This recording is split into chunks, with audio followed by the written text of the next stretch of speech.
ਸਤਿ ਸ਼੍ਰੀ ਅਕਾਲ। ਤੁਸੀਂ ਜੁੜੇ ਹੋਏ ਹੋ ਪੰਜਾਬੀ ਰੇਡੀਓ ਯੂਐਸਏ ਦੇ ਨਾਲ ਤੇ ਮੈਂ ਹਾਂ ਪ੍ਰਵੀਨ ਸ਼ਰਮਾ ਲੈ ਕੇ ਹਾਜ਼ਰ ਹਾਂ ਪ੍ਰੋਗਰਾਮ ਖਬਰ ਤੇ ਨਜ਼ਰ ਪ੍ਰੋਗਰਾਮ ਦੇ ਵਿੱਚ ਕਈ ਅਹਿਮ ਤੇ ਕਈ ਖਾਸ ਖਬਰਾਂ ਨੂੰ ਲੈ ਕੇ ਚਰਚਾ ਕਰਨ ਦੇ ਲਈ ਜੁੜ ਚੁੱਕੇ ਨੇ ਮਿੰਟੂ ਗੁਰਸਰੀਆ ਜੀ। ਮਿੰਟੂ ਸਤਿ ਸ਼੍ਰੀ ਅਕਾਲ, ਸਵਾਗਤ ਹੈ ਜੀ ਪੰਜਾਬੀ ਰੇਡੀਓ ਯੂਐਸਏ ਤੇ। ਸ਼ੁਕਰੀਆ ਸਾਰਿਆਂ ਨੂੰ, ਸਤਿ ਸ੍ਰੀ ਅਕਾਲ ਜੀ। ਅੱਗੇ ਵਧਣ ਤੋਂ ਪਹਿਲਾਂ ਧੰਨਵਾਦ ਕਰਦੇ ਚੱਲੀਏ ਸਪਾਂਸਰਸ ਦਾ ਜਿਹੜੇ ਜ਼ਰੀਆ ਬਣਦੇ ਨੇ ਇਹਨਾਂ ਪ੍ਰੋਗਰਾਮਾਂ ਨੂੰ ਤੁਹਾਡੇ ਤੱਕ ਪਹੁੰਚਾਉਣ ਦੇ ਲਈ। ਖਾਲਸਾ ਇੰਸ਼ੋਰੈਂਸ ਏਜੰਸੀ ਵਾਲੇ, ਜਿਨ੍ਹਾਂ ਤੋਂ ਤੁਸੀਂ ਹਰ ਤਰੀਕੇ ਦੀ ਇੰਸ਼ੋਰੈਂਸ ਲੈ ਸਕਦੇ ਹੋ। ਇੰਸ਼ੋਰੈਂਸ ਬਾਰੇ ਪਤਾ ਕਰਨ ਦੇ ਲਈ ਇਹਨਾਂ ਦਾ ਨੰਬਰ ਹੈ 408-272-2500। ਇਹ 1992 ਤੋਂ ਲਗਾਤਾਰ ਇੰਸ਼ੋਰੈਂਸ ਬਿਜ਼ਨਸ ਦੇ ਵਿੱਚ ਸ਼ਾਨਦਾਰ ਸੇਵਾਵਾਂ ਦੇ ਰਹੇ ਨੇ ਤੇ ਅਮਰੀਕਾ ਭਰ ਦੇ ਵਿੱਚ ਇੰਸ਼ੋਰੈਂਸ ਕਰਦੇ ਨੇ। ਓਬਾਮਾ ਕੇਅਰ, ਮੈਡੀਕੇਅਰ ਜਾਂ ਫਿਰ ਕਵਰਡ ਕੈਲੀਫੋਰਨੀਆ ਬਾਬਤ ਪਾਲਿਸੀ ਕਰਵਾਉਣ ਦੇ ਲਈ, ਸਲਾਹ ਲੈਣ ਦੇ ਲਈ ਅੱਜ ਹੀ ਕਾਲ ਕਰੋ 408-272-2500 ਤੇ। ਟਰਕੀਅਨ ਇਮੀਗ੍ਰੇਸ਼ਨ ਵਾਲੇ, ਲਾ ਫਰਮ ਵਾਲੇ, ਜੇ ਟਰਕੀਅਨ, ਟੋਨੀ ਟਰਕੀਅਨ ਦੇ ਨਾਲ ਤੁਸੀਂ ਯੂਐਸ ਇਮੀਗ੍ਰੇਸ਼ਨ ਬਾਬਤ ਕੋਈ ਵੀ ਸਲਾਹ ਕਰਨੀ ਹੈ, ਕੋਈ ਵੀ ਸਵਾਲ ਪੁੱਛਣਾ ਤੇ ਇਹਨਾਂ ਦਾ ਨੰਬਰ ਹੈ 415-909-0503। Krishan Dhanota Yuba City, Baljinder Singh Nijjar Woodland, Paramjit ਕੌਰੰਗੀ Vacaville, Pritpal Singh Sidhu Fresno, GN ਵਾਲੇ ਟਰੱਕ ਵਾਸ਼ ਕਰਦੇ ਨੇ, ਆਇਲ ਚੇਂਜ ਕਰਦੇ ਨੇ, ਏਅਰ ਬ੍ਰੇਕਾਂ ਦਾ ਕੰਮ ਤਸੱਲੀ ਬਖਸ਼ ਕਰਵਾ ਸਕਦੇ ਹੋ। ਨਵੇਂ ਪੁਰਾਣੇ ਟਾਇਰ ਵੀ ਇਹਨਾਂ ਤੋਂ ਮਿਲਦੇ ਨੇ। ਲੋਕੇਸ਼ਨ ਸੈਂਟਰ ਨੀਲਾ ਦੀ ਨਿਮਾ ਸੋਤਾ ਦੇ ਨਾਲ ਗੱਲ ਕੀਤੀ ਜਾ ਸਕਦੀ ਹੈ 209-277-0113 ਤੇ ਇੰਟੀਲਿਊਬ ਟਰੱਕ ਸਟਾਪ ਵਾਲੇ। ਇਹਨਾਂ ਸਾਰੇ ਹੀ ਸਪਾਂਸਰਸ ਦਾ ਬਹੁਤ ਬਹੁਤ ਧੰਨਵਾਦ। ਤੇ ਜੇਕਰ ਤੁਸੀਂ ਵੀ ਪੰਜਾਬੀ ਰੇਡੀਓ ਯੂਐਸਏ ਦੇ ਨਾਲ ਪ੍ਰੋਗਰਾਮਾਂ ਨੂੰ ਸਪਾਂਸਰ ਕਰਨਾ ਚਾਹੁੰਦੇ ਹੋ ਤਾਂ ਸਟੂਡੀਓ ਦਾ ਨੰਬਰ ਹੈ 408-272-5200। ਅੱਜ ਦਾ ਇਹ ਖਬਰ ਤੇ ਨਜ਼ਰ ਪ੍ਰੋਗਰਾਮ ਸਾਲ 2024 ਦੀ 12 ਅਗਸਤ ਦਾ ਪ੍ਰੋਗਰਾਮ ਹੈ ਤੇ ਦਿਨ ਅੱਜ ਸੋਮਵਾਰ ਹੈ। ਮਿੰਟੂ ਜੀ, ਖਬਰਾਂ ਦੀ ਸ਼ੁਰੂਆਤ ਕਰੀਏ ਹਿੰਡਨਬਰਗ ਰਿਪੋਰਟ ਤੋਂ। ਮੱਚੀ ਤਰਥੱਲੀ ਦੇ ਦਰਮਿਆਨ ਹਿੰਡਨਬਰਗ ਨੇ ਫੇਰ ਸਵਾਲ ਚੁੱਕੇ ਨੇ ਜੀ। ਦੇਖੋ, ਹਿੰਡਨਬਰਗ ਇੱਕ ਵਾਰੀ ਤਾਂ ਇਹਨਾਂ ਦੇ ਮਗਰ ਪੈ ਗਿਆ, ਹਿੰਡ ਕਰਕੇ ਉਹ ਗਾਣਾ ਸੀਗਾ ਨਾ, ਸਾਡੀ ਇੱਕੋ ਗਲੀ ਇੱਕੋ ਸਾਡਾ ਪਿੰਡ ਵੇ ਤੇ ਪਿੰਡਾਂ ਵਾਲਿਆਂ ਦੀ ਜਾਣਦਾ ਤੂੰ ਹਿੰਡ ਵੇ। ਤਾਂ ਹਿੰਡਨਬਰਗ ਨੇ ਹਿੰਡ ਕਰ ਲਈ ਹੈ ਕਿ ਛੱਡਣਾ ਨਹੀਂ। ਹੁਣ ਦੇਖੋ, ਸੇਬੀ ਦੇ ਜਿਹੜੇ ਚੇਅਰਪਰਸਨ ਆ ਉਹਨਾਂ ਨੇ ਤੇ ਉਹਨਾਂ ਦੇ ਪਤੀ ਦੇਵ ਧਵਲ ਸਾਹਿਬ, ਉਹਨਾਂ ਨੇ ਇੱਕ ਸਫਾਈ ਦਿੱਤੀ ਸੀਗੀ ਜੀ, ਠੀਕ ਹੈ ਸਰ। ਤਾਂ ਸਫਾਈ ਤੋਂ ਬਾਅਦ ਹਿੰਡਨਬਰਗ ਜਿਹੜਾ ਹੈ ਉਹ ਫੇਰ ਆ ਗਿਆ, ਉਹਨੇ ਕਿਹਾ ਇਹ ਤੇ ਮੰਨੇ ਪਏ ਨੇ। ਇਹ ਤੇ ਅੱਧੀਆਂ ਗੱਲਾਂ ਜਿਹੜੀਆਂ ਨੇ ਉਹ ਆਪਣੀ ਸਫਾਈ ਦੇ ਵਿੱਚ ਹੀ ਮੰਨੀ ਜਾ ਰਹੀ ਜੀ। ਦੇਖੋ, ਗੱਲ ਇਹ ਆ ਕਿ ਹੁਣ ਜੇ ਆਪਾਂ ਦੇਖੀਏ ਹਿੰਡਨਬਰਗ ਹੈ ਤੇ ਇੱਕ ਪਾਸੇ ਕਹਿ ਲਓ ਅਡਾਨੀ ਜਾਂ ਅਡਾਨੀ ਦੇ ਨਾਲ ਸੇਬੀ ਤੇ ਨਾਲ ਨਰਿੰਦਰ ਮੋਦੀ।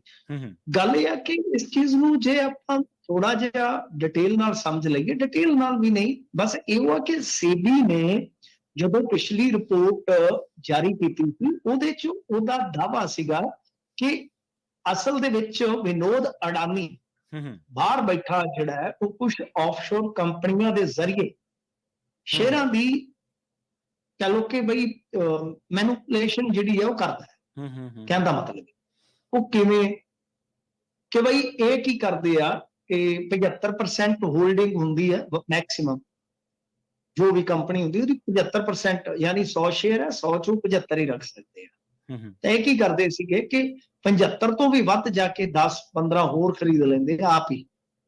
ਤਾਂ ਉਹਦੇ ਨਾਲ ਕੀ ਆ ਕਿ ਸ਼ੇਅਰ ਜਿਹੜਾ ਹੈ ਉਹਦੇ ਚ ਗਰਮੀ ਆ ਜਾਂਦੀ, ਪਰ ਉਹ ਡਿਮਾਂਡ ਦੇ ਅਨੁਸਾਰ ਮੌਜੂਦ ਨਹੀਂ ਹੈ ਤਾਂ ਉਹਦੀ ਮਹਿੰਗਾਈ ਹੋ ਗਈ।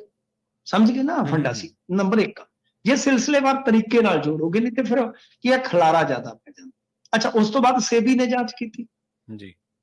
ਸੇਬੀ ਨੇ 26 ਮਾਮਲੇ ਲੈ, 26 ਚੋਂ 24 ਚ ਕਲੀਨ ਚਿੱਟ ਦੇ ਦਿੱਤੀ ਅਡਾਨੀ ਸਾਹਿਬ। ਚਲੋ, ਅਡਾਨੀ ਸਾਹਿਬ ਦੀ ਫਿਰ ਮੌਜ ਹੋ ਗਈ, ਇਹਨਾਂ ਨੇ ਆਪਦੀ ਰਿਕਵਰੀ ਜਿਹੜੀ ਕਰ ਲਈ। ਹੁਣ ਉਹਨਾਂ ਨੇ ਦੂਸਰੀ ਵਾਲੀ ਲੈ ਆਂਦੀ ਰਿਪੋਰਟ।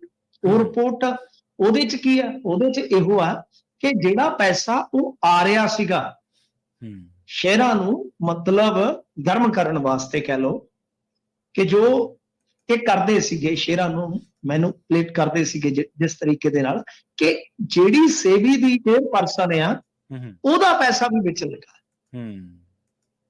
ਠੀਕ ਹੈ ਨਾ ਜੀ। ਇਹ ਸਿੰਪਲ ਤਰੀਕਾ ਹੈ ਇਸ ਸਾਰੀ ਕਾਰਗਰੀ ਜਾਂ ਜੋ ਵੀ ਇਸ ਵੇਲੇ ਘਟਨਾਕ੍ਰਮ ਹੈ ਉਸਨੂੰ ਸਮਝਣ ਸਭ ਤੋਂ ਸਾਦਾ ਢੰਗ ਹੈ ਜੀ। ਯਾਨੀ ਉਹਨਾਂ ਨੇ ਕਿਹਾ ਕਿ ਜਿਹੜਾ ਥਾਣੇਦਾਰ ਹੈ ਜਿਸ ਨੂੰ ਤੁਸੀਂ ਭੱਠੀ ਫੜਨ ਭੇਜਿਆ ਉਹਦੇ ਚ ਵੀ ਟੈਕ ਡਾਊਨ ਲੱਗ ਪਿਆ ਨਾਲ ਜੀ ਜੀ ਜੀ, ਕਿਉਂਕਿ ਦੋਨੇ ਜਾਣਦੇ ਲੰਮੇ ਸਮੇਂ ਤੋਂ। ਮਤਲਬ ਇਹ ਇੱਕ ਸਿੰਪਲ ਤਰੀਕਾ ਹੈ ਸਾਰੇ ਪ੍ਰਕਰਨ ਨੂੰ ਸ਼ਾਰਟ ਦੇ ਵਿੱਚ ਸਮਝਣ ਦਾ।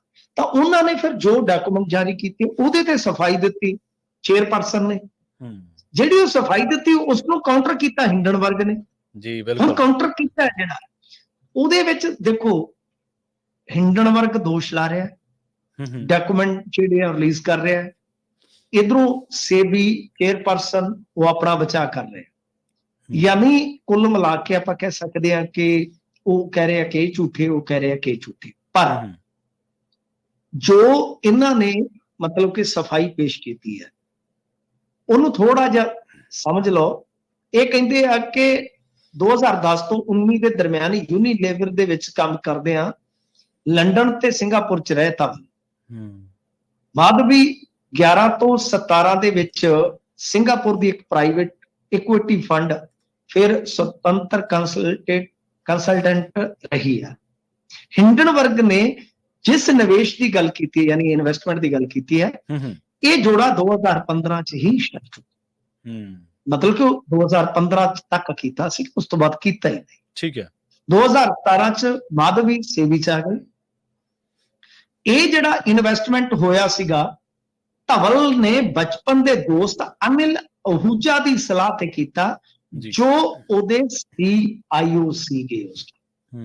2018 ਦੇ ਵਿੱਚ ਅਹੂਜਾ ਨੇ ਇਹ ਫੰਡ ਛੱਡ ਦਿੱਤਾ ਤੇ ਉਦੋਂ ਤੱਕ ਇਸ ਫੰਡ ਨੇ ਅਡਾਨੀ ਗਰੁੱਪ ਦੇ ਕਿਸੇ ਵੀ ਕੰਪਨੀ ਦੇ ਵਿੱਚ ਕੋਈ ਵੀ ਇਨਵੈਸਟਮੈਂਟ ਨਹੀਂ। ਸਿੰਪਲ ਇਹ ਮਤਲਬ ਕਿ ਆਪਾਂ ਸਮਝ ਗਏ। ਫਿਰ ਉਹਨਾਂ ਨੇ ਕੀ ਕਿਹਾ ਕਿ 19 ਚ ਬਲੈਕਸਟੋਨ ਦੇ ਨਾਲ ਜੁੜੇ ਧਵਲ। ਇਹ ਫੰਡ ਦੀ ਰੀਅਲ ਸਟੇਟ ਵਿੰਗ ਦੇ ਵਿੱਚ ਨਹੀਂ ਸੀਗੇ। ਤਦ ਤੱਕ ਮਾਧਵੀ ਸੇਬੀ ਦੀ ਚੇਅਰਮੈਨ ਨਹੀਂ ਬਣੀ, ਵੈਸੇ ਚੇਅਰਪਰਸਨ ਹੁੰਦਾ, ਚੇਅਰਮੈਨ ਨਹੀਂ ਲਿਖ ਰਹੇ ਨੇ ਕਹ ਲੋ। ਧਵਲ ਨੇ ਜਦ ਸਿੰਗਾਪੁਰ ਸਥਿਤੀ ਫੰਡ ਦੀ ਸੰਯੁਕਤ ਹਿੱਸੇਦਾਰੀ ਆਪਣੇ ਨਾਮ ਕੀਤੀ ਤਾਂ ਇਹ ਜਾਣਕਾਰੀ ਜਿਹੜੀ ਹੈ ਸੇਬੀ ਦੇ ਨਾਲ ਸਰਕਾਰ ਨੂੰ ਦਿੱਤੀ ਗਈ ਸੀ। ਦੇਖੋ ਹੁਣ ਇਹਦੇ ਚ ਇੱਕ ਬੜੀ ਸਿੰਪਲ ਗੱਲ ਹੈ ਪ੍ਰਵੀਨ ਜੀ।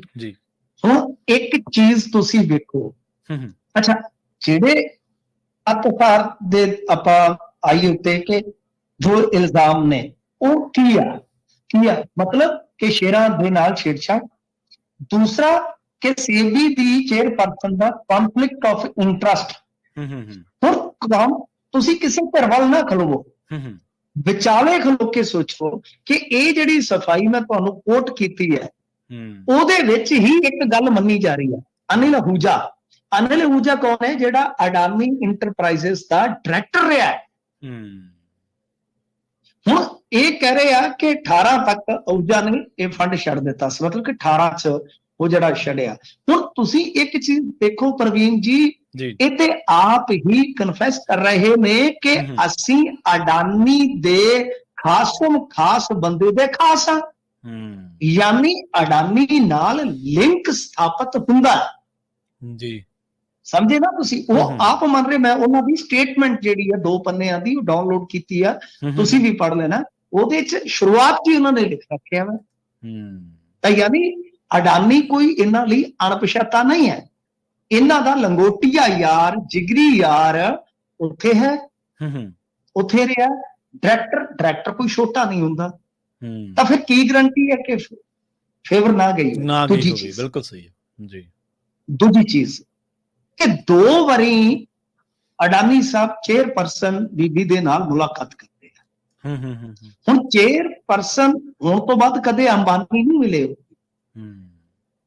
ਇੱਕ ਵਾਰੀ ਜਾਂਚ ਪੜਤਾਲ ਦੇ ਦੌਰਾਨ ਮਿਲੇਗਾ ਜੀ। ਇਹਦਾ ਮਤਲਬ ਕਿ ਤੁਹਾਡੀ ਜਾਣ ਪਛਾਣ ਹੈ। ਫਿਰ ਇੱਕ ਚੀਜ਼ ਹੋ ਰਿਹਾ ਕਿ ਇਹਨਾਂ ਦੀ ਜਿਹੜੀ ਅਪਾਇੰਟਮੈਂਟ ਹੈ ਉਹ ਵੀ ਪ੍ਰਧਾਨ ਮੰਤਰੀ ਅਤੇ ਗ੍ਰਹਿ ਮੰਤਰੀ ਇਹਨਾਂ ਦੋਨਾਂ ਨੇ ਕੀਤੀ, ਕਿਉਂਕਿ ਨੋਟੀਫਿਕੇਸ਼ਨ ਅਨੁਸਾਰ ਉਹ ਦੋਵੇਂ ਹੀ ਕਹਿ ਲਓ ਕਿ ਸਮਰੱਥ ਅਥਾਰਟੀ। ਤਾਂ ਹੁਣ ਗੁਜਰਾਤ ਤੋਂ ਆਉਂਦੇ, ਲਿੰਕ ਵੀ ਸਾਰਿਆਂ ਦਾ ਗੁਜਰਾਤ ਹੈ।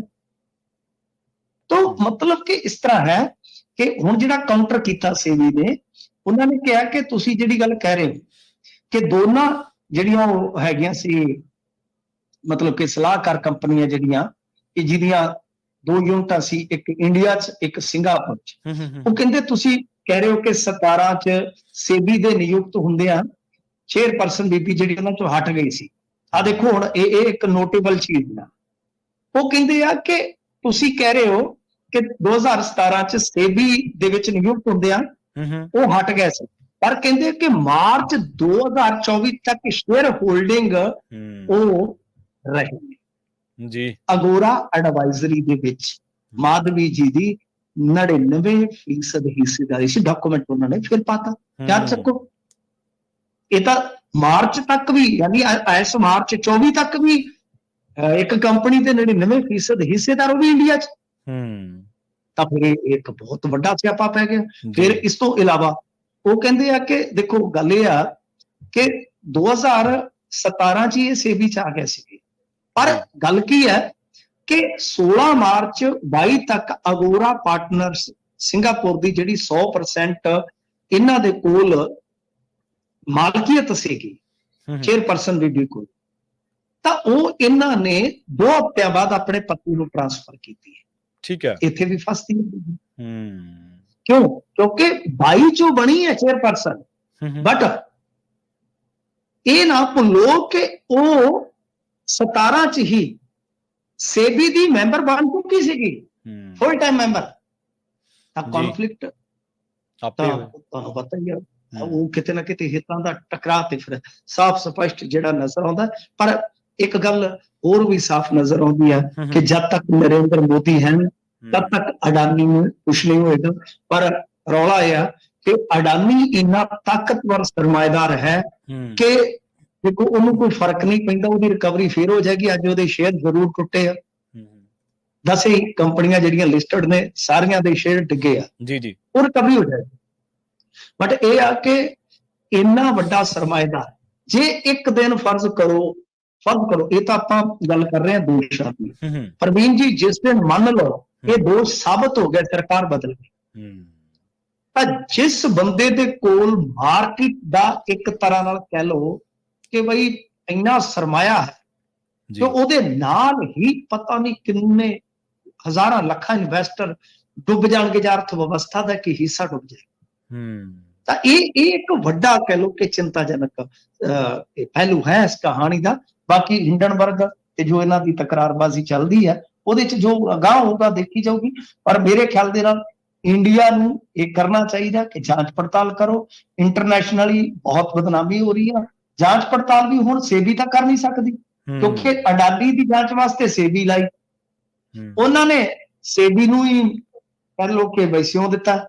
ਤਾਂ ਹੁਣ ਉਹਦੀ ਨਿਗਰਾਨੀ ਜਿਹੜੀ ਆ ਉਹ ਕੌਣ ਕਰੇ, ਇਹ ਤੈਅ ਕਰਨਾ ਜ਼ਰੂਰੀ ਹੋ ਜੀ। ਬਿਲਕੁਲ, ਅਗਲੀ ਖਬਰ ਦੇ ਵੱਲ ਵਧੀਏ ਤੇ ਗੱਲ ਕਰੀਏ ਮਿੰਟੂ ਜੀ, ਡਾਕਟਰਾਂ ਦੀ ਦੇਸ਼ ਭਰ ਦੇ ਵਿੱਚ ਡਾਕਟਰ ਹੜਤਾਲ ਤੇ ਚਲੇ ਗਏ। ਅੱਜ 3 ਲੱਖ ਡਾਕਟਰ ਜਿਹੜੇ ਆ ਹੜਤਾਲ ਤੇ ਚਲੇ ਗਏ, ਤਾਂ ਤੁਸੀਂ ਸਮਝ ਸਕਦੇ ਹੋ ਪ੍ਰਵੀਨ ਜੀ ਕਿ 3 ਲੱਖ ਡਾਕਟਰ ਇੰਡੀਆ 'ਚ ਜੇ ਹੜਤਾਲ ਤੇ ਜਾਂਦੇ ਆ ਉਹਦਾ ਅਸਰ ਜਿਹੜਾ ਉਹ ਪੀੜੀ ਤੇ ਕਿੰਨਾ ਪਿਆ ਹੋਵੇ। ਹਾਲਾਂਕਿ ਐਮਰਜੈਂਸੀ ਦੇਖਦੇ ਰਹਿੰਦੇ ਆ ਡਾਕਟਰ। ਦਰਅਸਲ ਕੀ ਹੋਇਆ ਹੈ ਕਿ ਕੋਲਕਾਤਾ ਦੇ ਵਿੱਚ, ਜਿਹਨੂੰ ਆਪਾਂ ਕਲਕੱਤਾ ਕਹਿੰਦੇ ਆ ਪਹਿਲਾਂ, ਤਾਂ ਕਲਕੱਤਾ ਦੇ ਵਿੱਚ ਇੱਕ ਰੈਜ਼ੀਡੈਂਟ ਡਾਕਟਰ ਸੀਗੀ ਬੀਬੀ 30-31 ਸਾਲ ਦੀ।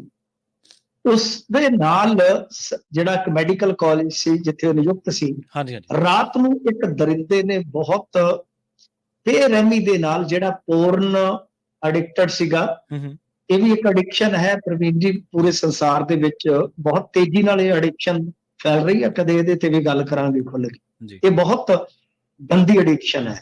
ਤਾਂ ਪੌਰਨ ਐਡਿਕਸ਼ਨ ਸੀ ਇਸ ਬੰਦੇ ਨੂੰ, ਇਹਨੇ ਦਾਰੂ ਪੀਤੀ, ਫਿਰ ਉਹ ਜਾ ਕੇ ਜਦੋਂ ਸੌਣ ਲੱਗੀ ਆਪਣੀ ਡਿਊਟੀ ਫਿਨਿਸ਼ ਕਰਕੇ 2 ਵਜੇ, ਤਾਂ ਇਹਨੇ ਉਹਨੂੰ ਫੜ ਲਿਆ ਤੇ ਫਿਰ ਮੈਂ ਦੱਸ ਨਹੀਂ ਸਕਦਾ ਕਿ ਮਤਲਬ ਕਿ ਜਿਸ ਤਰ੍ਹਾਂ ਨੋਚ ਕੇ ਉਸਨੂੰ ਮਾਰਿਆ ਹੈ, ਬਹੁਤ ਬੁਰੀ ਤਰ੍ਹਾਂ ਰੇਪ ਕਰਕੇ।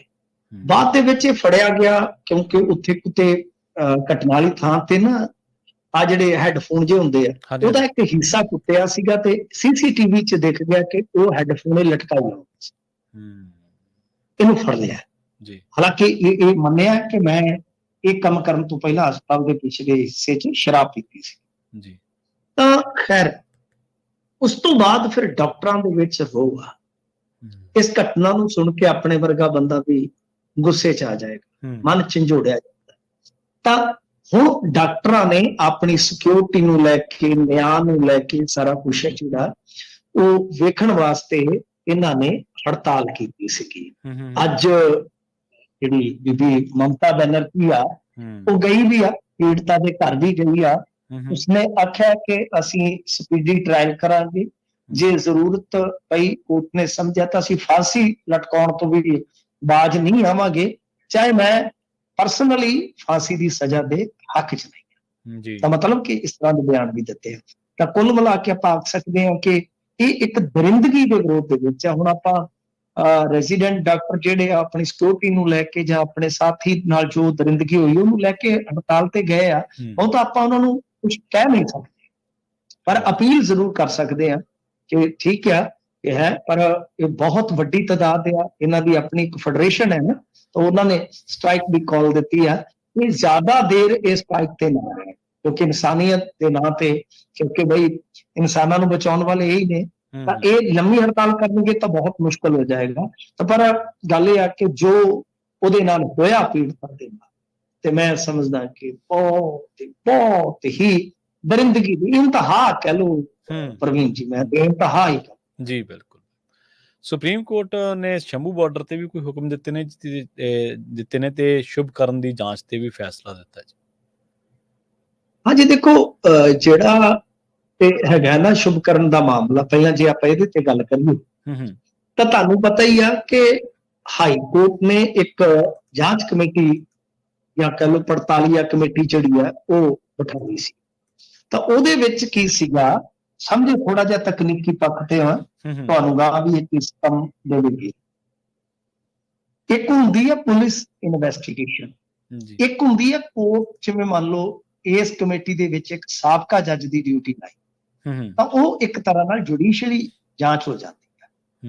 ਹੁਣ ਆਪਾਂ ਨੂੰ ਵੀ ਪਤਾ ਹੈ ਕਿ ਪੁਲਿਸ ਦੀ ਜਾਂਚ ਕਰੇਗੀ, ਤੇ ਖਾਸ ਤੌਰ ਤੇ ਜਦੋਂ ਇੰਟਰਸਟੇਟ ਮਸਲਾ ਹੋਵੇ ਜੀ ਤਾਂ ਉਹ ਪੁਲਿਸ ਆਪਣੀ ਸਟੇਟ ਦੀ ਗੱਲ ਕਰੇਗੀ। ਠੀਕ ਹੈ ਨਾ ਜੀ। ਸੋ ਇਸ ਕਰਕੇ ਹਰਿਆਣੇ ਨੇ ਦਾ ਖੇਡਿਆ ਸੀਗਾ ਕਿ ਸੁਪਰੀਮ ਕੋਰਟ 'ਚ ਜਾ ਕੇ ਇਹ ਜਿਹੜੀ ਜਾਂਚ ਰੁਕਵਾਈ ਜਾ। ਕੋਰਟ ਨੇ ਉੱਥੇ ਵੀ ਕਿਹਾ ਸੀ, ਇੱਥੇ ਵੀ ਸ਼ਾਇਦ ਇਹੋ ਹੀ ਕਿਹਾ ਹੋਏਗਾ ਕਿ ਭਾਈ ਜਦੋਂ ਤੁਹਾਡਾ ਕੋਈ ਗੁਨਾਹ ਨਹੀਂ ਤੇ ਫਿਰ ਜਾਂਚ ਤੋਂ ਕਿਉਂ ਡਰਦੇ ਜੀ, ਪੜਤਾਲ ਤੋਂ ਕਿਉਂ ਡਰਦੇ ਜੀ? ਕਿਉਂਕਿ ਤੁਸੀਂ ਤਾਂ ਕਹਿੰਦੇ ਕਿ ਸ਼ਾਟਗਨ ਅਸੀਂ ਇਸਤੇਮਾਲ ਨਹੀਂ ਕਰਦੇ, ਸ਼ਾਟਗਨ ਦੇ ਨਾਲ ਹੀ ਇਹਦੀ ਮੌਤ ਹੋਈ ਸ਼ੁਭਕਰਨ ਸਿੰਘ ਦੀ। ਤਾਂ ਇਸ ਕਰਕੇ ਇਹ ਗਏ ਸਨ ਭੱਜ ਭਜਾ ਕੇ, ਕਹਿ ਲਓ ਕਿ ਸੁਪਰੀਮ ਕੋਰਟ ਨੇ ਆਖਿਆ ਕਿ ਨਹੀਂ, ਇਸ ਤਰ੍ਹਾਂ ਨਹੀਂ ਕੀਤਾ ਜਾ ਸਕਦਾ, ਪਟੀਸ਼ਨ ਤੁਹਾਡੀ ਡਿਸਮਿਸ ਹੈ। ਹਰਿਆਣਾ ਸਰਕਾਰ ਨੇ ਉੱਥੇ ਜਾ ਕੇ ਜੋ ਤਰਕ ਦਿੱਤਾ ਸੀ ਕਿ ਇਹਦੇ ਨਾਲ ਪੁਲਿਸ ਦਾ ਮਨੋਬਲ ਡਿੱਗਦਾ। ਇਹ ਇੱਕ ਇਸ ਤਰ੍ਹਾਂ ਦਾ ਹਥਿਆਰ ਹੈ ਜਿਹੜਾ ਪੰਜਾਬ ਦੇ ਵਿੱਚ ਵੀ ਇਸਤੇਮਾਲ ਕੀਤਾ ਗਿਆ ਸੀਗਾ ਇੱਕ ਜਾਂਚ ਪੜਤਾਲ ਵਾਸਤੇ, ਕਿ ਜਦੋਂ ਜਿਹੜੇ ਫੇਕ ਇਨਕਾਊਂਟਰਾਂ ਦੀ ਮੰਗ ਉੱਠੀ ਸੀਗੀ ਤਾਂ ਉਦੋਂ ਵੀ ਦੱਸਦੇ ਆ ਕਿ ਇਸ ਤਰ੍ਹਾਂ ਦੇ ਲੌਜਿਕ ਕੁਝ ਦਿੱਤੇ ਗਏ ਸਨ। ਖੈਰ ਇਹ ਮਾਮਲਾ ਜਿਹੜਾ ਉਹ ਸੁਪਰੀਮ ਕੋਰਟ ਨੇ ਨਿਬੇੜ ਦਿੱਤਾ। ਇਹਦਾ ਭਾਵ ਇਹੋ ਆ, ਇਹਦਾ ਮਤਲਬ ਇਹੋ ਨਿਕਲਦਾ ਹੈ ਕਿ ਜਿਹੜੀ ਜਾਂਚ ਹਾਈ ਕੋਰਟ ਨੇ ਸ਼ੁਭਕਰਨ ਸਿੰਘ ਦੇ ਮਾਮਲੇ 'ਚ ਚਲਾਈ ਆ ਉਹ ਚੱਲਦੀ ਹੈ। ਬਸ ਇਹਨੂੰ ਤੁਸੀਂ ਇਸ ਫੈਸਲੇ ਨੂੰ ਇਸ ਤਰ੍ਹਾਂ ਸਮਝ ਸਕਦੇ ਹੋ ਸੰਖੇਪ 'ਚ। ਹੁਣ ਆਈਏ ਦੂਜੀ ਗੱਲ ਤੇ ਕਿ ਜੋ ਇੱਕ ਵਿਵਾਦ ਚੱਲਦਾ ਹੈ, ਇੱਕ ਰੌਲਾ ਚੱਲਦਾ ਆ ਕਿ ਸ਼ੰਭੂ ਬਾਰਡਰ ਖੋਲਿਆ ਜਾਵੇ। ਦੇਖੋ ਅੰਬਾਲਾ ਦੇ ਕਾਰੋਬਾਰੀ ਵਿਚਾਰੇ ਬੜਾ ਰੋਂਦੇ ਪਿੱਟਦੇ ਨੇ, ਉਹਨਾਂ ਦਾ ਕੰਮਕਾਰ ਪ੍ਰਭਾਵਿਤ ਹੁੰਦਾ, ਇਹਦੇ 'ਚ ਕੋਈ ਸ਼ੱਕ ਨਹੀਂ, ਪਰ ਨਾਲ ਉਹ ਕਹਿੰਦੇ ਵੀ ਆ ਕਿ ਅਸੀਂ ਵੀ ਬਈ ਇਹਨਾਂ ਦੇ ਸਿਰ ਤੋਂ ਖਾਣੇ ਆ, ਤੇ ਅਸੀਂ ਤੇ ਕਹਿੰਦੇ ਆ ਕਿ ਸਰਕਾਰ ਇਹਨਾਂ ਦੀ ਵੀ ਚਲੋ ਵਪਾਰੀ ਆਦਮੀ ਤੁਹਾਨੂੰ ਪਤਾ ਹੀ ਸਿਆਣਾ ਹੁੰਦਾ। ਖੈਰ ਹੁਣ ਉੱਥੇ ਜਦੋਂ ਸੁਣਵਾਈ ਹੋਈ ਹੈ, ਸੁਪਰੀਮ ਕੋਰਟ ਨੇ ਆਖਿਆ ਕਿ ਸ਼ੰਭੂ ਬਾਰਡਰ ਨੂੰ ਤੁਸੀਂ ਇੱਕ ਵਾਰੀ ਖੋਲੋ, ਮਤਲਬ ਕਿ ਇੱਕ ਪਾਸੇ ਦੀ ਲੇਨ ਜਿਹੜੀ ਆ ਖੋਲ ਦਿਓ। ਸੁਪਰੀਮ ਕੋਰਟ ਨੇ ਵੈਸੇ ਕਰੜੀ ਟਿੱਪਣੀ ਵੀ ਕੀਤੀ, ਉਹਨਾਂ ਆਖਿਆ ਕਿ ਹਾਈਵੇਜ਼ ਜਿਹੜੇ ਆ ਪਾਰਕਿੰਗ ਦੀ ਜਗ੍ਹਾ ਨਹੀਂ ਹੈ। ਤੁਸੀਂ ਇੱਕ ਹਫ਼ਤੇ ਦੇ ਅੰਦਰ ਅੰਦਰ ਐਂਬੂਲੈਂਸ, ਸੀਨੀਅਰ ਸਿਟੀਜ਼ਨਸ, ਔਰਤਾਂ, ਵਿਦਿਆਰਥੀ ਆਦਿ ਦੇ ਲਈ ਬਈ ਇੱਕ ਲੇਨ ਜਿਹੜੀ ਆ ਖੋਲ ਦਿਓ। ਕਿਸਾਨ ਇਸ ਗੱਲ ਦਾ ਸਵਾਗਤ ਨਹੀਂ ਕਰਦੇ, ਉਹ ਕਹਿੰਦੇ ਕਿ ਕੋਈ ਗੱਲ ਨਹੀਂ ਅਸੀਂ ਖੋਲ ਵੀ ਦਿਆਂਗੇ। ਮੈਂ ਹੁਣੇ ਰਾਏ ਸਾਹਿਬ ਨੂੰ ਸੁਣ ਰਿਹਾ ਸੀ ਟੈਲੀਵਿਜ਼ਨ ਤੇ। ਤਾਂ ਇਹ ਆ ਕਿ ਇਹਦੇ ਵਾਸਤੇ ਪੰਜਾਬ, ਹਰਿਆਣਾ, ਇਹਨਾਂ ਦੇ ਜਿਹੜੇ ਡੀਜੀਪੀਜ਼ ਹੋਣਗੇ, ਉਹ ਉਹਨਾਂ ਤੋਂ ਇਲਾਵਾ ਪਟਿਆਲਾ, ਮੋਹਾਲੀ ਤੇ ਅੰਬਾਲਾ ਇਹਨਾਂ ਦੇ ਐਸਪੀ ਜਿਹੜੇ ਹੋਣਗੇ, ਇਹਨਾਂ ਦੀ ਇੱਕ ਮੀਟਿੰਗ ਹੋਏਗੀ। ਉਹਦੇ 'ਚ ਫਿਰ ਇਹ ਫੈਸਲਾ ਕੀਤਾ ਜਾਏਗਾ ਕਿ ਕਿਸ ਤਰ੍ਹਾਂ ਕਰਨਾ। ਯਾਨੀ ਕੁੱਲ ਮਿਲਾ ਕੇ ਆਪਾਂ ਕਹਿ ਸਕਦੇ ਹਾਂ ਕਿ ਸੁਪਰੀਮ ਕੋਰਟ ਨੇ ਇਸ ਮਾਮਲੇ ਦਾ ਵੀ ਨਬੇੜਾ ਕਰ ਦਿੱਤਾ ਕਿ ਇੱਕ ਲੇਨ ਜਿਹੜੀ ਆ ਉਹ ਤੁਹਾਨੂੰ ਖੁੱਲਣੀ ਪਵੇਗੀ। ਖੈਰ ਇਹ ਦੋ ਵੱਡੀਆਂ ਖਬਰਾਂ ਨੇ ਜੋ ਇਸ ਵੇਲੇ ਕਿਸਾਨ ਸੰਘਰਸ਼ੀਲ ਹੈ ਉਹਨਾਂ ਦੇ ਨਾਲ ਜੁੜੇ। ਇੱਕ ਸ਼ੁਭਕਰਨ ਸਿੰਘ ਦੇ ਮਾਮਲੇ 'ਚ ਜੀ ਤਾਂ ਜੀ ਕਹਿ ਲਓ ਕਿ ਕਿਸਾਨ ਧਿਰ ਦਿੱਤੀ ਆ ਕਾਨੂੰਨ, ਉੱਥੇ ਧਿਰਾਂ ਬਰੋਬਰ ਹੀ ਕਹਿ ਲਓ ਸਾਰੀਆਂ। ਹਰਿਆਣਾ ਹਾਲੇ ਵੀ ਕਹਿ ਸਕਦੇ ਆ ਕਿ ਇਸ ਗੱਲ ਤੇ ਅੜਿਆ ਜੀ ਕਿ ਪੂਰਾ ਰਸਤਾ ਨਾ ਖੁੱਲੇ, ਤੇ ਦੂਜੇ ਪਾਸੇ ਇੱਕ ਲੇਨ ਚਲੋ ਇਧਰੋਂ ਖੁੱਲ ਗਈ ਹੈ, ਲੋਕਾਂ ਨੂੰ ਕੁਝ ਰਾਹਤ ਜਿਹੜੀ ਹੈ ਉਹ ਮਿਲ ਜਾਏਗੀ। ਹਾਲੇ ਹੁਕਮ ਹੋਇਆ, ਖੁੱਲੀ ਨਹੀਂ, ਕਹਿੰਦਾ ਮਤਲਬ ਹੈ ਕਿ ਆਉਣ ਵਾਲੇ ਦਿਨਾਂ 'ਚ ਖੁੱਲ ਸਕਦੀ ਹੈ। ਖੁੱਲ ਸਕਦੀ ਜੀ ਜੀ। ਤੇ ਮਿੰਟੂ ਜੀ ਅੱਗੇ ਵੀ ਜਿਵੇਂ ਤੁਸੀਂ ਹੁਣ ਜ਼ਿਕਰ ਕੀਤਾ ਸੀਗਾ ਵੀ ਦੋ ਖਬਰਾਂ ਤੇ ਇਕੱਠੀਆਂ ਆਪਾਂ ਚਰਚਾ ਕਰ ਲਈ, ਅਗਲੀਆਂ ਵੀ ਦੋ ਖਬਰਾਂ ਤੇ ਚਰਚਾ ਕਰਦੇ ਚੱਲੀਏ। ਮੁੱਖ ਮੰਤਰੀ ਸਾਹਿਬ ਨੇ ਇੱਕ ਤਾਂ ਕੈਬਨਿਟ ਮੀਟਿੰਗ ਸੱਦੀ ਹੈ ਤੇ ਇੱਕ ਨਾਨਕੇ ਘਰ ਚੋਰੀ ਹੋ ਗਈ ਜੀ ਸੀਐਮ ਭਗਵੰਤ ਮਾਨ ਦੀ।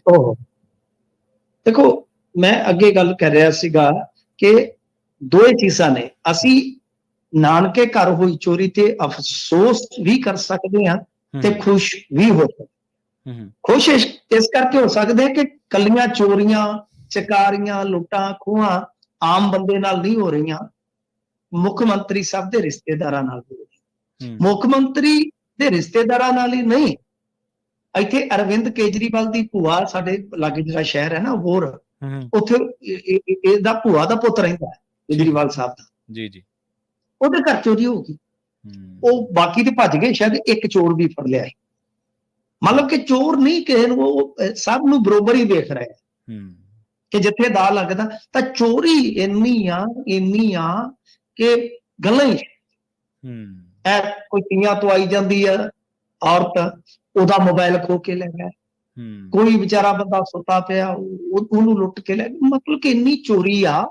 ਇੱਥੇ ਸਾਡੇ ਲਾਗੇ ਇੱਕ ਪਿੰਡ ਆ ਪੰਨੀ ਵਾਲਾ ਫੱਤਾ, ਹਾਂਜੀ, ਤਾਂ ਪੰਨੀ ਵਾਲਾ ਫੱਤਾ ਪਿੰਡ ਆ, ਉੱਥੋਂ ਰਾਤ ਹਿਸਾਬ ਲਾ ਲਓ ਜਿਹੜੀਆਂ ਗਰਾਊਂਡ 'ਚ ਲਾਈਟਾਂ ਨਹੀਂ ਲੱਗੀਆਂ ਹੁੰਦੀਆਂ, ਹਾਂਜੀ ਹਾਂਜੀ, ਥੱਲੇ ਜ਼ਮੀਨ 'ਚ ਨੱਪ ਕੇ ਤਾਰ ਲਿਆਂਦੀ ਸੀ, ਜ਼ਮੀਨ 'ਚੋਂ ਤਾਰ ਕੱਢ ਕੇ ਲੈ ਗਏ। ਉਹ ਅੱਛਾ, ਅੱਗ ਲੱਗੇ ਇਹੋ ਜਿਹੇ ਸਿਸਟਮ ਨੂੰ। ਦੇਖੋ ਖਿਡਾਰੀਆਂ ਨੂੰ ਵੀ ਲੁੱਟ ਲੈਂਦੇ ਨੇ, ਕੀ ਕਰੋਗੇ? ਨਹੀਂ ਤਾਂ ਖਿਡਾਰੀਆਂ ਦਾ ਇਹਨਾਂ ਹੁੰਦਾ ਕਿ ਲੋਕ ਅੱਗੇ ਨਾ ਪੁਰਾਣੇ ਸਮੇਂ ਤੋਂ ਹੁੰਦਾ, ਤੇ ਮੈਨੂੰ ਪਤਾ ਨਹੀਂ, ਸ਼ਾਮ ਨੂੰ ਦੁੱਧ ਲਈ ਆਉਂਦੇ ਹੁੰਦੇ ਸੀ ਬਾਲਟੀ 'ਚ ਪਾ ਕੇ, ਉੱਥੇ ਮੁੰਡਿਆਂ ਨੂੰ ਦੁੱਧ ਘਿਓ ਇਕੱਠਾ ਕਰਕੇ ਦਿੰਦੇ ਸੀ ਲੋਕ ਖਿਡਾਰੀਆਂ ਨੂੰ। ਬਿਲਕੁਲ, ਦੇਖ ਲਓ ਹੁਣ ਕੀ ਚੱਲਣ ਡਿਆ। ਸੋ ਇਹ ਸਾਰਾ ਹਾਲ ਆ। ਤੇ ਇਹ ਮਾਨ ਸਾਹਿਬ ਦੇ ਨਾਨਕੇ ਹੈਗੇ ਆ ਸੁਨਾਮ ਦੇ ਲਾਗੇ ਜਗਤਪੁਰ ਪਿੰਡ ਆ, ਉੱਥੇ ਉਹ ਲੈ ਗਏ ਨੇ, ਮਤਲਬ ਕਿ ਲੱਖ 1.5 ਲੱਖ ਰੁਪਈਆ ਲੈ ਗਏ ਆ, ਤੇ ਕੋਈ ਟੂਨ ਟੱਲਾ 17-18 ਤੋਲਿਆਂ ਦਾ ਉਹ ਲੈ ਕੇ ਸਾਰਾ ਕੁਛ ਬੈਠੀ, ਮਤਲਬ ਕਿ ਹਾਰ ਕੇ ਚਲੋ ਜਨਤਾ ਵੀ ਉਹ ਵੀ ਬੈਠੇ ਹੋਣੇ ਨਾਨਕੇ, ਕੀ ਕਰੀਏ? ਤਾਂ ਇੱਥੇ ਬਹੁਤ ਬੁਰਾ ਹਾਲ ਹੈ ਜੀ, ਬਹੁਤ ਬੁਰਾ ਹਾਲ ਹੈ। ਦੂਜੀ ਕਿਹੜੀ ਗੱਲ ਕਰਦੇ ਸੀ ਆਪਾਂ ਕਰਦੇ ਸੀ ਕੈਬਨਿਟ ਮੀਟਿੰਗ ਦੀ ਜੀ। ਹਾਂਜੀ, ਕੈਬਨਿਟ ਮੀਟਿੰਗ ਦੀ। ਅੱਜ ਇਹ ਕੰਮ ਤੁਸੀਂ ਚੰਗਾ ਛੋਲਿਆ ਕਿ ਬਈ ਦੋਹਰਾ ਹੀ ਕਰੀ ਚੱਲੀਏ, ਦੌੜ ਲਾ ਲਈਏ। ਹਾਂਜੀ, ਦੇਖੋ ਪ੍ਰਵੀਨ ਜੀ, ਕੈਬਨਿਟ ਦੀ ਮੀਟਿੰਗ ਇਹਨਾਂ ਨੇ ਕਾਲ ਕਰ ਲਈ ਹੈ ਮਾਨ ਸਾਹਿਬ ਨੇ, ਤਾਂ ਮਾਨ ਸਾਹਿਬ ਦਾ ਅਧਿਕਾਰ ਹੈ ਨਾ, ਜਿਸ ਵੇਲੇ ਮਰਜ਼ੀ ਉਹ ਕੈਬਨਿਟ ਦੀ ਮੀਟਿੰਗ ਬੁਲਾ ਸਕਦੇ। ਤਾਂ 14 ਅਗਸਤ ਨੂੰ ਸਵੇਰੇ ਇਹ ਮੀਟਿੰਗ ਹੋਏਗੀ। ਦੇਖੋ ਇਹਦੇ ਵਿੱਚ ਸੰਭਾਵੀ ਤੌਰ ਤੇ ਵੈਸੇ ਏਜੰਡਾ ਪਤਾ ਨਹੀਂ, ਏਜੰਡਾ ਹਾਲੇ ਇਹਨਾਂ ਨੇ ਕੋਈ ਜਨਤਕ ਨਹੀਂ ਕੀਤਾ। ਅਕਸਰ ਆਪਾਂ ਦੇਖਦੇ ਨੇ ਕਿ ਕੈਬਨਿਟ ਦੇ ਵਿੱਚ ਅੱਜ ਕੱਲ ਇੱਕ ਟ੍ਰੈਂਡ ਹੀ ਹੈ ਕਿ ਸਰਪ੍ਰਾਈਜ਼ ਦਿੱਤਾ ਜਾਂਦਾ, ਬਾਹਰ ਆ ਕੇ ਦੱਸਿਆ ਜਾਂਦਾ ਕਿ ਕੈਬਨਿਟ ਨੇ ਆਹ ਚੀਜ਼ਾਂ ਨੂੰ ਅਪਰੂਵਲ ਦਿੱਤੀ ਹੈ ਜਾਂ ਮਨਜ਼ੂਰੀ ਦਿੱਤੀ ਆ। ਹੁਣ ਇਹ ਆ ਕਿ ਜੇ ਆਪਾਂ ਦੇਖੀਏ ਤਾਂ ਸਭ ਤੋਂ ਵੱਡੀ ਗੱਲ ਇਹ ਆ ਕਿ ਮੌਨਸੂਨ ਦਾ ਸੈਸ਼ਨ ਹੁੰਦਾ, ਇੱਕ ਨਿੱਕਾ ਜਿਹਾ ਸੈਸ਼ਨ ਕਰਕੇ ਤੇ ਫਾਰਮੈਲਿਟੀ ਕਰ ਦੇਣਗੇ ਮਾਨ ਸਾਹਿਬ, ਕਿਉਂਕਿ ਹਰਿਆਣੇ ਦੇ ਵਿੱਚ ਬਿਜ਼ੀ ਨੇ ਇਸ ਵੇਲੇ। ਹਰਿਆਣੇ ਦਾ ਚੋਣ ਪ੍ਰਚਾਰ ਜਿਹੜਾ ਉਹ ਧੂਆਂ ਧਾਰ ਬਣਾਈ ਬੈਠੇ ਨੇ ਮਾਨ ਸਾਹਿਬ। ਇੱਕ ਤੇ ਇਹ ਹੋ ਸਕਦਾ, ਮੇਰਾ ਮੰਨਣਾ ਕਿ ਬਈ ਆਉਣ ਵਾਲੇ ਦਿਨਾਂ ਦੇ ਵਿੱਚ ਮੌਨਸੂਨ ਦਾ ਸੈਸ਼ਨ ਜਿਹੜਾ, ਕਿਉਂਕਿ ਆਪਾਂ ਅੱਗੇ ਵੀ ਇੱਕ ਦਿਨ ਸ਼ਾਇਦ ਪ੍ਰਵੀਨ ਜੀ ਗੱਲ ਕੀਤੀ ਸੀਗੀ ਕਿ ਜਿਹੜਾ ਲੰਮੇ ਸਮੇਂ ਤੋਂ ਸੈਸ਼ਨ ਦਾ ਉਠਾਨ ਨਹੀਂ ਸੀ ਹੋਇਆ, ਉਹ ਪਿਛਲੇ ਦਿਨ ਹੀ ਕਰ ਦਿੱਤਾ ਗਿਆ ਸੀ। ਤਾਂ ਇਹ ਆਪਾਂ ਸਮਝ ਸਕਦੇ ਹਾਂ ਕਿ ਉਹ ਪਿਛਲੇ ਸੈਸ਼ਨ ਦਾ ਜਿਹੜਾ ਉਠਾਨ ਸੀ ਹਾਊਸ ਦਾ, ਉਹ ਹੋ ਗਿਆ, ਤੇ ਨਵੇਂ ਸਿਰੇ ਤੋਂ ਇੱਕ ਨਵਾਂ ਸੈਸ਼ਨ ਜਿਹੜਾ ਬੁਲਾਇਆ ਜਾਊਗਾ ਉਹ ਮੌਨਸੂਨ ਦਾ, ਉਹ 1 ਦਿਨ ਦਾ ਕਰਦੇ ਆ, 2 ਦਿਨ ਦਾ ਕਰਦੇ ਆ, ਉਹ ਹੋਏਗਾ। ਅੱਛਾ, ਇੱਕ ਗੱਲ ਹੋਰ ਵੀ ਹੋ ਸਕਦੀ ਆ, ਕਿਉਂਕਿ ਇਹਨਾਂ ਨੇ ਐਫੀਡੈਵਿਟ ਦਿੱਤਾ ਆ ਹਾਈ ਕੋਰਟ ਦੇ ਅੰਦਰ ਕਿ ਅਸੀਂ ਸਤੰਬਰ ਦੇ ਅੰਦਰ ਠੀਕ ਹੈ ਜੀ ਜਿਹੜਾ ਪੰਚਾਇਤੀ ਇਲੈਕਸ਼ਨ ਹੈ ਉਹ ਕਰਾ ਦੇਣਗੇ। ਤਾਂ ਫਿਰ ਤੁਸੀਂ ਦੇਖੋ ਕਿ ਮਹੀਨੇ ਦਾ ਅੱਧ ਤਾਂ ਹੋ ਗਿਆ, ਲਗਭਗ 14 ਨੂੰ ਮੀਟਿੰਗ ਹੋਣੀ। ਹੋ ਸਕਦਾ ਕਿ ਉੱਥੇ 1-2 ਫੈਸਲੇ ਜਿਹੜੇ ਉਹ ਲੈ ਜਾਣ, ਕਿਉਂਕਿ ਪਿਛਲੇ ਦਿਨ ਹੀ ਮਾਨ ਸਾਹਿਬ ਨੇ ਆਖਿਆ ਸੀਗਾ ਕਿ ਪਾਰਟੀ ਸਿੰਬਲ ਤੇ ਅਸੀਂ ਕਿਸੇ ਨੂੰ ਲੜਨ ਨਹੀਂ ਦਿੰਦੇ। ਜੀ ਜੀ ਜੀ, ਬਿਲਕੁਲ, ਚਾਹੇ ਕੋਈ ਪੰਚ ਹੈ ਚਾਹੇ ਕੋਈ ਸਰਪੰਚ ਹੈ, ਇਹਦੇ ਨਾਲ ਪਾਰਟੀਬਾਜ਼ੀ ਜਿਹੜੀ ਵੱਧਦੀ ਆ। ਹੋ ਸਕਦਾ ਕਿ ਇਸ ਗੱਲ ਤੇ ਵੀ ਮੋਹਰ ਲੱਗ ਜਾਏ। ਤੇ ਇੱਕ ਚੀਜ਼ ਮੈਂ ਹੋਰ ਸੁਣੀ ਆ, ਉਹ ਖਬਰ 'ਚ ਨਹੀਂ ਕਿਤੇ ਤੁਹਾਨੂੰ ਮਿਲੇਗੀ, ਜੀ ਮੈਨੂੰ ਕਿਸੇ ਅਧਿਕਾਰੀ ਨੇ ਦੱਸਿਆ ਸੀਗਾ ਪਿਛਲੇ ਦਿਨੀ, ਪੰਚਾਇਤੀ ਮਹਿਕਮੇ ਦੇ ਨਾਲ ਜੁੜੇ ਨੇ। ਉਹ ਕਹਿੰਦੇ ਕਿ ਸਰਕਾਰ ਇਸ ਗੱਲ ਤੇ ਵੀ ਵਿਚਾਰ ਕਰ ਰਹੀ ਆ, ਵਿਚਾਰ ਵਟਾਂਦਰਾ ਚੱਲ ਰਿਹਾ ਵਾ, ਕਿ ਜਿੱਦਾਂ ਅੱਗੇ ਆਪਣੇ ਪੂਰੇ ਪਿੰਡ ਨੂੰ ਇਕਾਈ ਮੰਨ ਲਿਆ ਜਾਂਦਾ ਸੀਗਾ, ਤਾਂ ਉਹਦੇ ਵਿੱਚ ਸਿੱਧੀਆਂ ਵੋਟਾਂ ਪੈ ਜਾਂਦੀਆਂ ਸਨ ਸਰਪੰਚ ਵਾਲੀਆਂ, ਵਾਰਡ ਬੰਦੀ ਨਹੀਂ ਸੀ, ਨਹੀਂ ਸੀ। ਹਾਂਜੀ ਹੁਣ ਵਾਰਡ ਇਕਾਈ। ਤਾਂ ਇਸ ਬਦਲ ਤੇ ਵੀ ਸਰਕਾਰ ਵਿਚਾਰ ਕਰ ਰਹੀ ਹੈ ਕਿ ਉਸ ਬਦਲ ਨੂੰ ਫਿਰ ਅਪਣਾ ਲਿਆ। ਜਿਵੇਂ ਪਿੰਡ ਇਕਾਈ ਆ, ਸਿੱਧੇ ਸਰਪੰਚ ਖਲੋਤੇ ਸਨ, ਵਾਰਡ ਬੰਦੀ ਨਹੀਂ ਸੀ, ਕਿਉਂਕਿ ਵਾਰਡ ਬੰਦੀ 'ਚ ਕਹਿੰਦੇ ਉਲਝਾ ਪੈਂਦਾ, ਕੰਮ ਵੱਧਦਾ, ਤਾਂ ਸਿੱਧਾ ਹੀ ਚੱਲੇ। ਤਾਂ ਇਹ ਦੇਖੋ, ਇਹ 3-4 ਚੀਜ਼ਾਂ ਹੈਗੀਆਂ ਜਿਹਦੇ ਤੇ ਕਹਿ ਲਓ ਕਿ ਕੈਬਨਿਟ ਫੈਸਲਾ ਲੈ ਸਕਦਾ। ਬਾਕੀ 14 ਨੂੰ ਪਤਾ ਲੱਗੇਗਾ ਪ੍ਰਵੀਨ ਜੀ, ਹੋਰ ਕੋਈ ਏਜੰਡਾ ਹੋਇਆ ਤੇ ਜ਼ਰੂਰ ਆਪਾਂ ਤੁਹਾਡੇ ਨਾਲ ਸਾਂਝਾ ਕਰ ਦਿਆਂਗੇ। ਜੀ ਜੀ ਮੈਨੂੰ ਜੀ ਇਹਨਾਂ ਖਾਸ ਖਬਰਾਂ ਤੇ ਖਾਸ ਜਾਣਕਾਰੀਆਂ ਦੇ ਲਈ ਤੁਹਾਡਾ ਬਹੁਤ ਬਹੁਤ ਧੰਨਵਾਦ ਜੀ। ਸ਼ੁਕਰੀਆ ਜੀ, ਦੌਰ ਤੁਹਾਡੀ ਅੱਛੀ ਲੱਗੀ ਹੈ। ਜੀ ਜੀ ਜੀ ਥੈਂਕ ਯੂ, ਬਹੁਤ ਬਹੁਤ ਧੰਨਵਾਦ ਮਿੰਟੂ ਜੀ। ਤੇ ਆਪਣੇ ਨਾਲ ਜੁੜੇ ਸਨ ਮਿੰਟੂ ਗੁਰਸਰੀਆ ਜੀ। ਪ੍ਰੋਗਰਾਮ ਖਬਰ ਤੇ ਨਜ਼ਰ ਦੇ ਵਿੱਚ ਪ੍ਰੋਗਰਾਮ ਨੂੰ ਆਪਾਂ ਇੱਥੇ ਹੀ ਸਮਾਪਤ ਕਰਾਂਗੇ। ਤੁਹਾਡਾ ਸਾਰਿਆਂ ਦਾ ਬਹੁਤ ਧੰਨਵਾਦ। ਸਤਿ ਸ਼੍ਰੀ ਅਕਾਲ। ਜੁੜੇ ਰਹੋ ਪੰਜਾਬੀ ਰੇਡੀਓ USA ਦੇ ਨਾਲ।